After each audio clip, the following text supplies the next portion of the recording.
বৈভব সূর্যবংশী আবারও বিশাল run chase করে দিল, রাজস্থানকে বিপদ থেকে বাঁচিয়ে দিল। রাজস্থান অলরেডি বাদ পড়ে যেত যদি লখনউয়ের বিপক্ষে জিততে না পারত।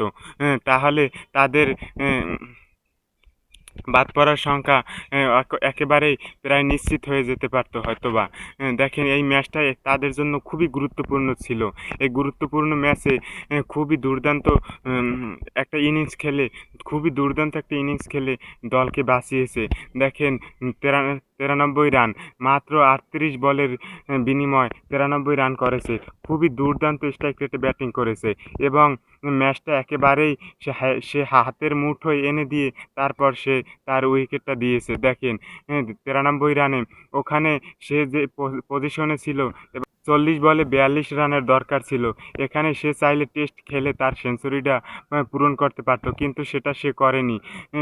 তার এই মন মানসিকতা নাই যে বলে বলে সিঙ্গেল নিয়ে আমার সেঞ্চুরিটা কমপ্লিট করি। সেই ধরনের প্লেয়ার সে না।